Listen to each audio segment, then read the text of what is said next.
ପିଲାମାନେ ତୁମମାନଙ୍କୁ ବହୁତ ବହୁତ ଶୁଭେଚ୍ଛା ଓ ଅଭିନନ୍ଦନ। ଆଜି ପୁଣି ଗୋଟିଏ ରୋଚକ ଦୁନିଆକୁ ତୁମମାନଙ୍କୁ ସ୍ୱାଗତ। ଆମେ ଏପର୍ଯ୍ୟନ୍ତ ଅଣୁଜୀବ ଭଳି ଏକ ଅଦୃଶ୍ୟ ଜୀବଜଗତ ବିଷୟରେ ପଢ଼ିଲେ। ଅଣୁଜୀବ ଗୁଡ଼ିକର ଉପକାରିତା ଓ ଅପକାରିତାକୁ ବୁଝିଲେ। ସେମାନେ ଅଦୃଶ୍ୟ ଥାଇ ମଧ୍ୟ କିପରି ଆମର ସାହାଯ୍ୟ କରନ୍ତି ତାହା ଜାଣିଲେ ଓ ପୁଣି ସେମାନେ କେବେ କେବେ ଆମର କ୍ଷତି ମଧ୍ୟ କରିଥାନ୍ତି ତାହା ମଧ୍ୟ ଜାଣିଲେ। ଆଜି ଆମେ ଆମ ଭୌତିକ ଜଗତର କିଛି ଅଦ୍ଭୁତ ଧାରଣାକୁ ବୁଝିବା। ବର୍ତ୍ତମାନ କିଛିଟା ପ୍ରଶ୍ନର ଉତ୍ତର ଅନୁସନ୍ଧାନ କରିବା। ପ୍ରଶ୍ନ 1, ଚୁମ୍ବକ କ'ଣ? ଏହା କେଉଁ କେଉଁ ବସ୍ତୁକୁ ଆକର୍ଷଣ କରେ? ଠିକ୍ କହିଲ ପିଲାମାନେ। ଚୁମ୍ବକ ହେଉଛି ଏମିତି ଏକ ପଦାର୍ଥ ଯାହା ଲୁହା, ନିକେଲ ଓ କୋବାଲ୍ଟକୁ ଆକର୍ଷଣ କରେ। ଏହାର ଦୁଇଟି ଧ୍ରୁବ ଥାଏ, ଉତ୍ତର ଓ ଦକ୍ଷିଣ। ବର୍ତ୍ତମାନ ପ୍ରଶ୍ନ 2, ତୁମେମାନେ କେବେ କମ୍ପାସ ଦେଖିଛ କି? ଏହାର କାଠି ସଦା କେଉଁ ଦିଗକୁ ଦେଖାଏ?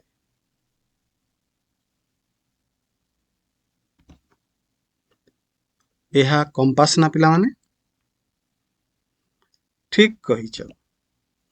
କମ୍ପାସର କାଠି ସଦା ଉତ୍ତର ଦକ୍ଷିଣ ଦିଗକୁ ଦେଖାଏ। ଏବେ ପ୍ରଶ୍ନ 3, କମ୍ପାସରେ ଥିବା କାଠିଟି କାହିଁକି ଉତ୍ତର ଦକ୍ଷିଣ ଦିଗକୁ ଦର୍ଶାଇଥାଏ? ଠିକ୍ କହିଛ। କାରଣ ସେହି କାଠିଟି ଚୁମ୍ବକ ହୋଇଥାଏ।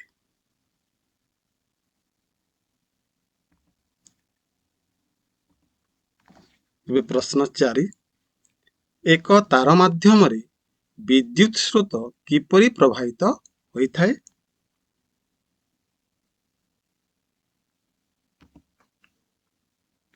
ଏହା ଗୋଟିଏ ବିଦ୍ୟୁତ ସ୍ରୋତର ଚିତ୍ର ଅଟେ ନା ପିଲାମାନେ? ଠିକ୍ କହିଛ।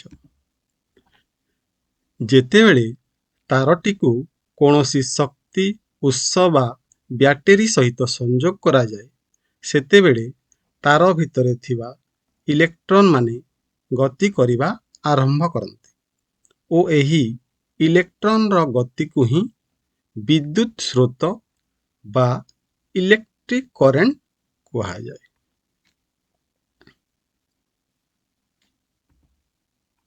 ପ୍ରଶ୍ନ 5,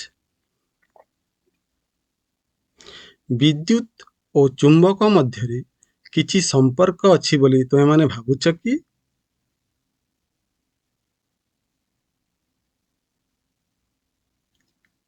ଠିକ୍ କହିଛ। ବିଦ୍ୟୁତ ଓ ଚୁମ୍ବକ ମଧ୍ୟରେ ସମ୍ପର୍କ ଅଛି। ବର୍ତ୍ତମାନ ପ୍ରଶ୍ନ 6, ଯଦି ଏକ ତାର ନିକଟରେ କମ୍ପାସ ରଖାଯାଏ ଏବଂ ସେହି ତାରରେ ବିଦ୍ୟୁତ ଚାଲିଥାଏ, କମ୍ପାସ କାଠିରେ କ'ଣ ହେବ?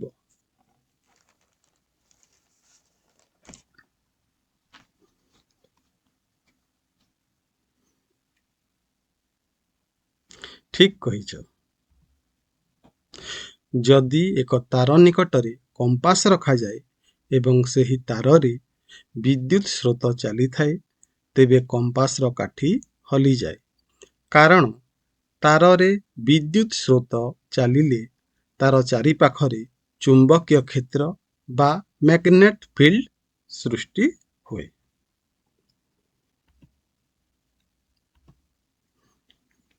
ଆଚ୍ଛା ପିଲେ, ଏବେ ଟିକେ ଚିନ୍ତା କଲ।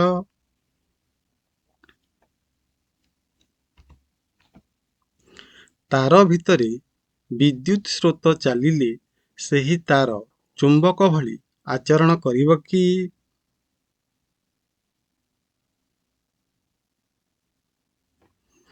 ତେବେ ଏହା ଜାଣିବା ପାଇଁ ଆମେ ଗୋଟିଏ ପରୀକ୍ଷଣ କରିବା।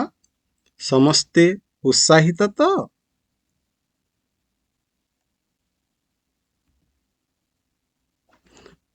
ପରୀକ୍ଷଣ ପାଇଁ ଆବଶ୍ୟକ ହେଉଥିବା ସାମଗ୍ରୀ ଚୁମ୍ବକୀୟ କମ୍ପାସ, ବ୍ୟାଟେରୀ,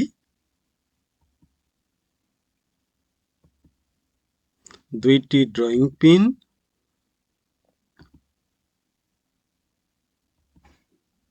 ଗୋଟିଏ ସେଫ୍ଟି ପିନ୍, ଦୁଇଟି କଣ୍ଟା, ଦୁଇ ଖଣ୍ଡ ସଂଯୋଗକାରୀ ତାର,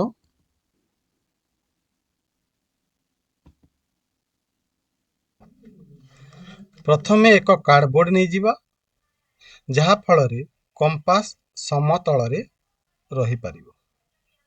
ତା ଉପରେ କମ୍ପାସଟିକୁ ରଖିବା।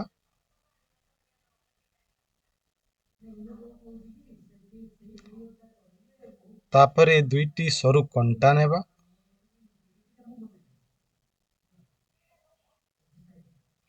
କଣ୍ଟାକୁ କମ୍ପାସର ଉଭୟ ପାର୍ଶ୍ୱରେ ଲଗାଇବା।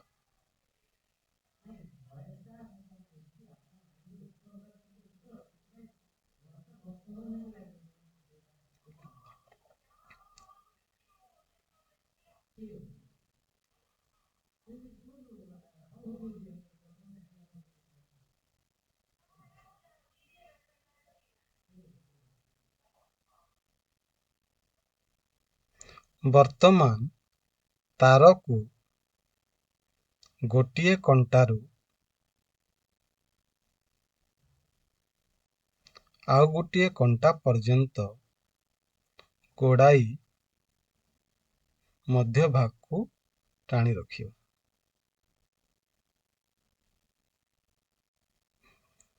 ଯାହା କାର୍ଡବୋର୍ଡ ପୃଷ୍ଠରୁ ଟିକେ ଉପରେ ରହିବ।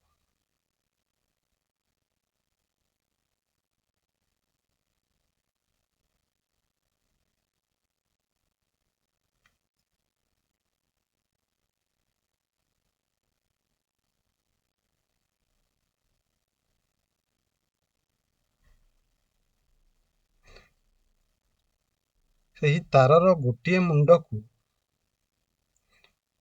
କୋଷ ବା ବ୍ୟାଟେରୀ ସହିତ ସଂଯୋଗ କରିବା।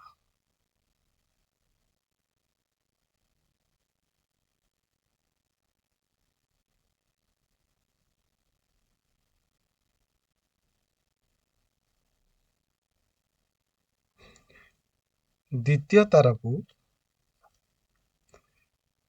ସେଫ୍ଟି ପିନ୍ ସହିତ ସଂଯୋଗ କରିବା।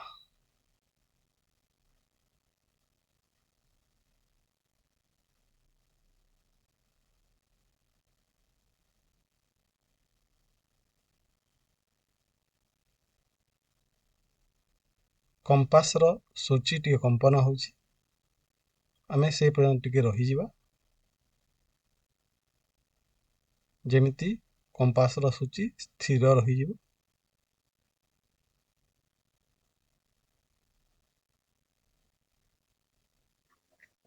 ଏହା ଗୋଟିଏ ମୁକ୍ତ ବିଦ୍ୟୁତ ପରିପଥ। ଏହାକୁ ବର୍ତ୍ତମାନ ବନ୍ଦ କରିବା ସେଫ୍ଟି ପିନ୍ ସାହାଯ୍ୟରେ ଓ ବ୍ୟାଟେରୀ ସାହାଯ୍ୟରେ ବିଦ୍ୟୁତ ସ୍ରୋତ ପ୍ରବାହିତ କରିବା। ଦେଖିବା କମ୍ପାସରେ କ'ଣ ପରିବର୍ତ୍ତନ ପରିଲକ୍ଷିତ ହେଉଛି।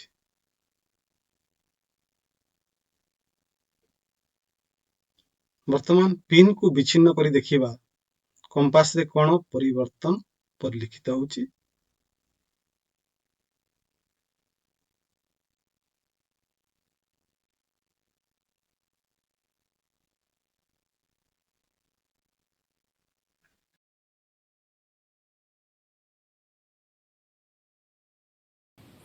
ପ୍ରଥମେ 50 ସେଣ୍ଟିମିଟର ଦୈର୍ଘ୍ୟର ନମନୀୟ ବିଦ୍ୟୁତ ପ୍ରତିରୋଧୀ ଆବୃତ ପରିବାହୀ ଏକ ତାର ନେଇଯିବା। ଏକ ଲୁହା କଣ୍ଟା, ଏକ ବିଦ୍ୟୁତ କୋଷ ବା ବ୍ୟାଟେରୀ ଓ କିଛି ଲୁହା ପିନ୍ ନେଇଯିବା।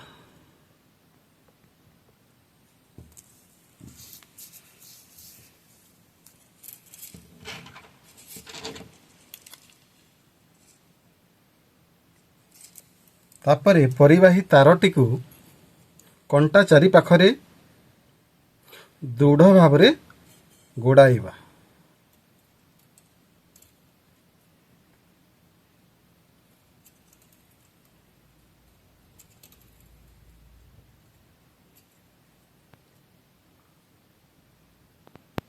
ଯେମିତି କୁଣ୍ଡଳୀ ଭାବରେ ତିଆରି ହେବ। ଦୃଢ଼ ଭାବରେ ଗୋଡ଼େଇ ଗୋଡ଼େଇ ଚାଲିବା।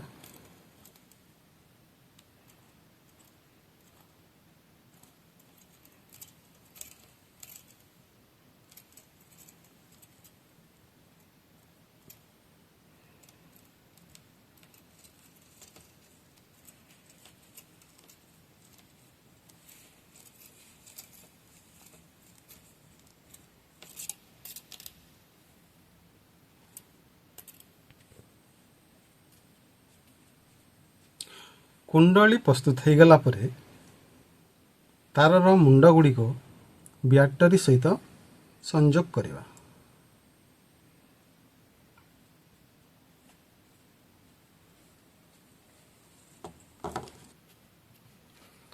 ବର୍ତ୍ତମାନ ତାରର ମୁଣ୍ଡ ଗୁଡ଼ିକ ବ୍ୟାଟରୀ ସହିତ ସଂଯୋଗ କରିବା ଓ ପରୀକ୍ଷଣ କରିବା।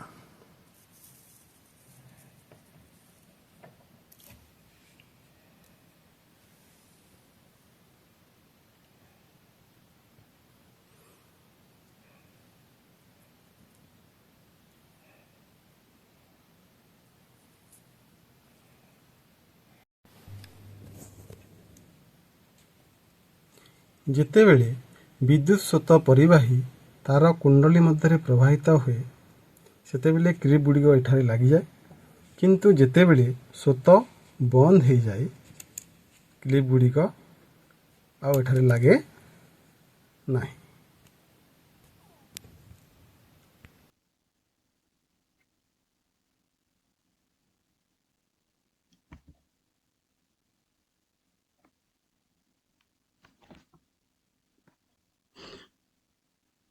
ପରୀକ୍ଷଣ କଲା ପରେ ଆମେ କ'ଣ କ'ଣ ପର୍ଯ୍ୟବେକ୍ଷଣ କଲେ ଦେଖିବା। ଯେତେବେଳେ ପରିପଥ ମଧ୍ୟରେ ବିଦ୍ୟୁତ୍ ସ୍ରୋତ ପ୍ରବାହିତ ହେଲା ସେତେବେଳେ କମ୍ପାସ ସୂଚୀ ତାର ମୂଳ ସ୍ଥାନରୁ ବିକ୍ଷେପିତ ହେଲା। ପୁଣି ଯେତେବେଳେ ବିଦ୍ୟୁତ୍ ସ୍ରୋତ ପ୍ରବାହ ବନ୍ଦ ହୋଇଗଲା ସୂଚୀ ତାର ମୂଳ ସ୍ଥାନକୁ ଫେରି ଆସିଲା।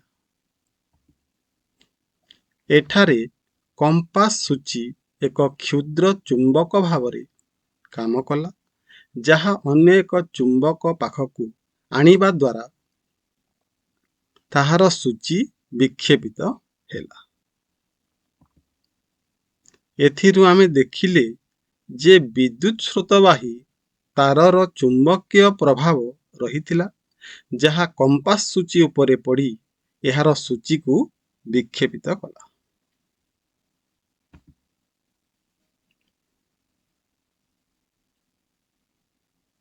ବର୍ତ୍ତମାନ ଏଠାରୁ ଆମେ କ'ଣ ସିଦ୍ଧାନ୍ତ ପାଇଲେ ଦେଖିବା। ବିଦ୍ୟୁତ୍ ସ୍ରୋତବାହୀ ତାରର ଚୁମ୍ବକୀୟ ପ୍ରଭାବ ଅଛି, ଯାହା କମ୍ପାସ ସୂଚୀ ଉପରେ ପଡ଼ୁଛି।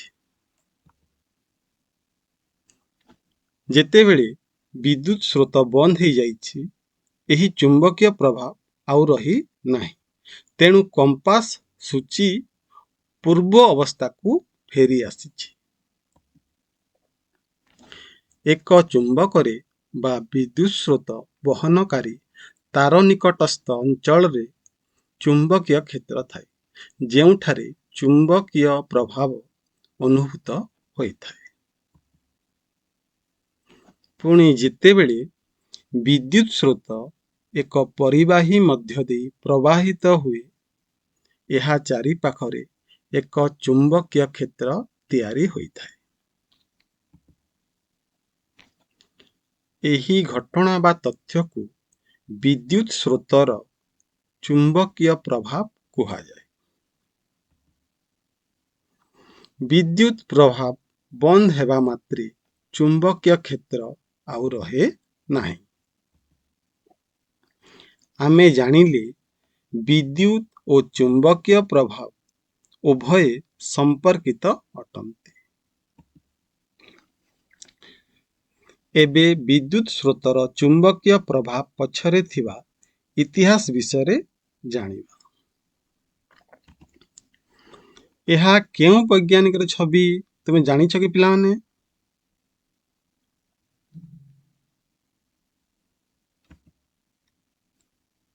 ये हेउछंती वैज्ञानिक हांस क्रिस्टियान ओस्ट्रेड।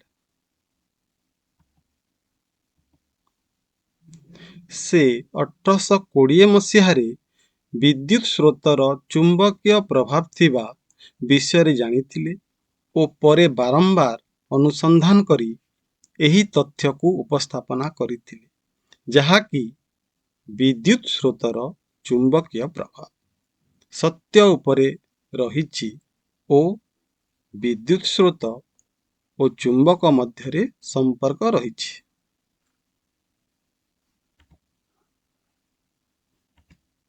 एबे आमे दैनंदिन जीवन रे किपरि प्रयोग करिछे जानिबा।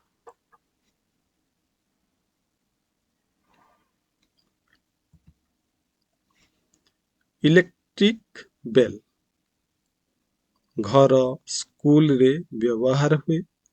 विद्युत स्रोत चलिले इलेक्ट्रोमैग्नेट तैयारी हुई घंटी बाजे। इलेक्ट्रिक मोटर पंखा मिक्सी पंप इत्यादि रे व्यवहार हुए। एठारे चुंबकीय क्षेत्र रे कॉइल मध्यरे विद्युत स्रोत प्रवाहित कराइबा फଳରେ कॉइल घूरिबा को आरंभ करे, जहा फଳରେ यह पंखार पति घुराइबारे, मिक्सचर ग्राइंडर मसला पेशिबारे ओ पंप पानी उठाइबारे साहाय्य करिथाय। विद्युत चुंबक जहा कल कारखाना रे लुहा वस्तु को उठाइबारे साहाय्य करता है ओ मेडिकल जंतर रे व्यवहार हुए, जहां में परीक्षण रे ए छवि को देखिथिले। डाकबाजी यंत्र ध्वनि बढ़ाइबा पई व्यवहार हुए। एथिरे एक कॉइल थाए ओ एक स्थायी चुंबक थाए। कॉइल मध्यरे विद्युत स्रोत प्रवाहित हेले एथिरे सृष्टि हेउथिबा चुंबकीय क्षेत्र स्थायी चुंबक सह प्रतिक्रिया करी कॉइल को आग पछ करे ओ एही कंपन फଳରେ ध्वनि तरंग उत्पन्न हुए। एबे तुम पई चिंतनमूलक किछिटा प्रश्न। विद्युत शक्तिर प्रभाव को विनियोग करी चुंबक तैयारी करि पारिबो कि?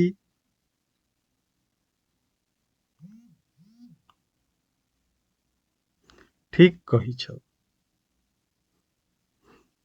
विद्युत शक्तिर प्रभाव को विनियोग करी चुंबक तैयारी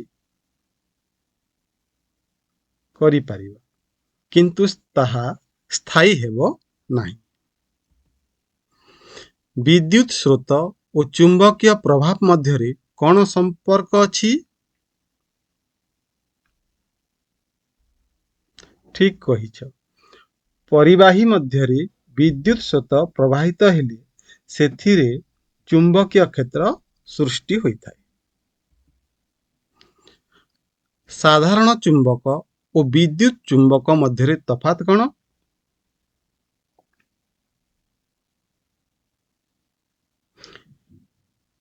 एही विषय रे आगामी पाठरे आमे बहुत सुंदर भावरे पढ़िबा। तुम पई यह गृह कार्य होई रहिला।